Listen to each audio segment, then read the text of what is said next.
Hola amigos, sean bienvenidos a este espacio de entrevista de nuestro portal de noticias Cactus 24.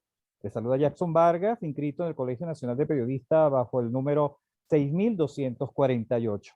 En esta oportunidad vamos a analizar las repercusiones políticas de la derrota de la familia del fallecido presidente Hugo Chávez Frías. Sí, ese va a ser nuestro tema de hoy. Para ello vamos a contar con un entrevistado que, bueno, es bien importante y bien reconocido en esta materia. Se trata de doctor en ciencias políticas, Daniel Barnaghi. Daniel, ¿cómo estás? Jackson, es un gusto saludarte a ti y a toda tu audiencia. Gracias por el honor de esta entrevista que me solicitas.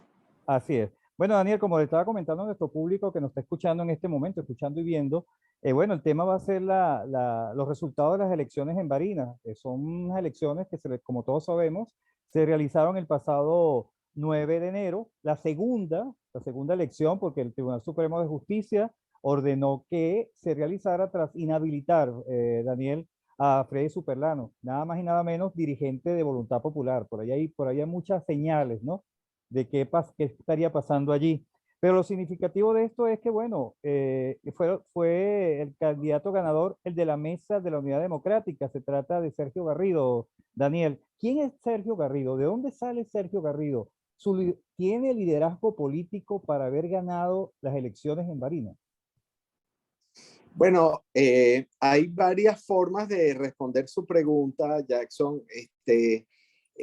Yo prefiero hablar y siempre trato de evitar hablar de nombres y trato más bien de hablar de partidos políticos, porque la verdad que yo no conozco personalmente a ninguna de estas personas, pero entiendo perfectamente o creo entender la lógica ideológica que está detrás de esto, ¿no?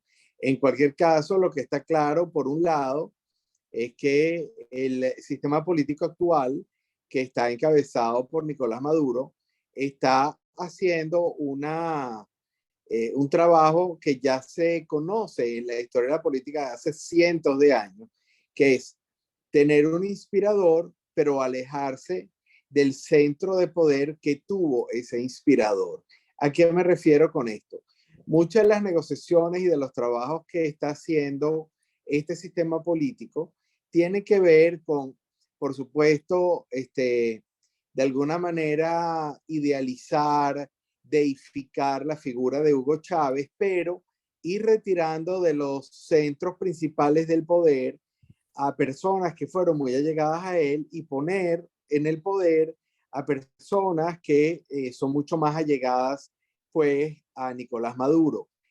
También debemos recordar que el año que viene se cumplen 10 años de la desaparición física del expresidente Hugo Chávez, de Así es. tal manera de que estos 10 años o 9 años por ahora, que se acaban de cumplir, bueno, 8 años, pero son 9 ya, estamos en el 2022, básicamente lo que se ha trabajado es desplazando el liderazgo que en su momento tuvieron las personas vinculadas con Hugo Chávez. Ahora, con respecto propiamente a la pregunta que me hace, bueno, tenemos que estar claros de hace ya muchos años, incluso desde el ascenso a la presidencia de Nicolás Maduro, en la primera de las oportunidades, ha habido una gran cantidad de intentos de negociación de distinta índole con la que nosotros entenderíamos como oposición, que son en realidad varias oposiciones diferentes, donde son básicamente algunos grupos de interés. Algunos son políticos, otros son económicos. Y en Claro, este caso, lo que ocurre en Barinas, pues también tiene que ver con las resultas de esas negociaciones. claro, pero ahí en Barinas pasa algo muy particular. Primero pareciera, o es lo que se siente en el ambiente político, que el chavismo originario llegó a su fin. Estamos hablando de más de 20 años de la familia Chávez gobernando Barinas. ¿Quién se favorece de esa situación? Maduro, como ya lo comentaba, está creando gente a su alrededor, pero hay un personaje, un líder político dentro del PSV, que es el segundo al mando, estamos hablando de Diosdado Cabello, que conjuntamente con Iris Varela se apersonó en Barinas para prácticamente apoyárselo, dar el frente por Jorge Arreaza, y resultaron vencidos, ya no con una diferencia de menos de 300 votos, sino con una diferencia que eso representaba el 1%, sino con una diferencia del 15%. es el fin políticamente hablando de Diosdado Cabello o de esa unión esa especie de unión de cara al público de Diosdado Cabello y de Nicolás Maduro? Sí, bueno, esa es una pregunta que es muy importante y que requiere un análisis bastante profundo, pero voy a intentar resumir. El caso es que ciertamente se intentó dar un apoyo irrestricto a ese Arreaza, no solo en su condición del candidato del PSV, sino también de ex yerno del expresidente Chávez. Entonces, ciertamente esa derrota es una derrota que tiene una carga simbólica importante, pero ojo, no llevemos esto a blancos y negros en Ajá. cuanto a que si es o no un fin, es simplemente una etapa. Básicamente todos los sistemas de esta naturaleza, sobre todo una izquierda radical con un fortísimo contenido militar, han aprendido a superar esas derrotas para continuar en el poder. Yo creo que esto ciertamente es una lección, pero básicamente todos estos grupos de intereses se están realineando a partir del resultado de esa elección en estos días pasados, y probablemente, bueno, siguen y van a seguir las pugnas de poder dentro del PSV, pero ojo, en este momento, quien realmente está teniendo la mayor concentración de poder es el grupo de personas y de grupos de interés que siguen a Nicolás Maduro y no a Diosdado Cabello. Nicolás Maduro representa una cara civil de este sistema político, pero con una muy profunda influencia militar. En el caso de Diosdado Cabello, pues representa la facción militar del chavismo, de tal manera de que, bueno, ellos siempre han tenido unas relaciones que han ido en ascensos y en descensos, pero al fin y al cabo, ambos son hijos de Chávez. Y eso es algo que no debemos olvidar nunca. Por eso es que digo que el análisis binario, en este caso, quizás no sea el más apropiado, pero entiendo perfectamente que es lo que mucha gente quisiera ver. Claro, la idea es, en esta entrevista, amigo, estamos conversando con Daniel Barnaghi, él es doctor en ciencias políticas, es no quedarnos simplemente con el resultado de Barinas. Estamos hablando que prácticamente el mapa de Venezuela nuevamente se vistió de rojo con las elecciones del pasado 21 de noviembre, pero Barinas es algo simbólico porque, entre comillas, se dice que es la cuna del chavismo. Otros dicen que no, pero en la jerga popular se dice que Barinas es la cuna del chavismo y esta derrota simplemente al ciudadano común le despierta ciertas expectativas. Pero ahora vamos con otro aspecto, Daniel, que es bien importante. ¿Qué pasa con la presidencia interina de Guaidó? Hay un presidente interino en Venezuela, que si tomamos en cuenta que Sergio Garrido es el candidato de la Mesa de la Unidad Democrática por AD, y el AD de Ramos Alud, que respalda a Juan Guaidó, donde hay unas ciertas contradicciones, porque estaban llamando a no votar, estos votaron, ganaron. ¿Qué va a pasar con el argumento político de no acudir a votar? Existen posibilidades de que la oposición cambie y mande a votar en un posible referendo revocatorio. Sé que son varias preguntas, tú hale la jerarquización que tú creas pertinente. Sí, cómo no. Bueno, otra vez, esa es una pregunta importante porque va directamente al fondo de la cuestión que estamos trabajando y la agradezco. Entonces, bueno, el punto es el siguiente. En mi opinión, uno tiene que tener mucho cuidado en la política venezolana, porque tenemos mucho la tendencia a lo que se llama el maniqueísmo político, es decir, las cosas o están completamente o están totalmente en contra, o totalmente a favor o totalmente en contra, o están en el inicio o están en el fin.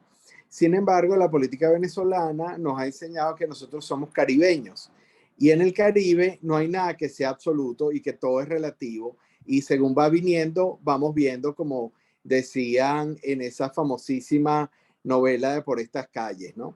El caso es que tenemos que ver que quien resulta ganador en toda esta situación es una fracción política que apunta a la negociación con el gobierno que encabeza Nicolás Maduro y no con Juan Guaidó, aunque parezca al contrario. Entonces, ¿qué es lo que significa todo esto? Esto significa que la presidencia interina en realidad terminó de facto el 31 de diciembre del año 2020, porque el 5 de enero del 2021 entró una nueva Asamblea Nacional con una nueva junta directiva, y aunque se ha tratado de jurídicamente por distintos ámbitos de extender la presidencia interina de Juan Guaidó, bueno, esa presidencia interina no logró los objetivos que se propuso, que fue cambiar un sistema político.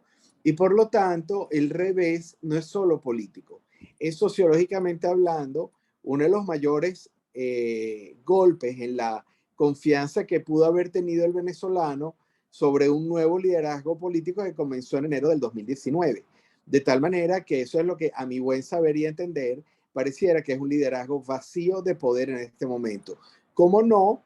Es un liderazgo que tiene algún tipo de protagonismo, es una figura pública y países tan importantes como los Estados Unidos y el Reino Unido, bueno, de alguna manera apoyan y encargan a Juan Guaidó para ciertos trámites económicos, pero la mayor parte de esos 60 países que apoyaron a Juan Guaidó, muy discretamente, muy diplomáticamente, han ido restándole protagonismo a su apoyo a Juan Guaidó, porque simplemente fracasó en sus promesas. Y Claro. eso en diplomacia es muy importante, porque si se apunta a alguien, se apoya a alguien y si alguien fracasa, bueno, la gente simplemente rearregla sus orientaciones y sus intenciones, y es el caso, lamentablemente, porque al fin y al cabo había una expectativa a nivel mundial de la capacidad de cambio que hubiera podido tener Juan Guaidó y en la cual fracasó.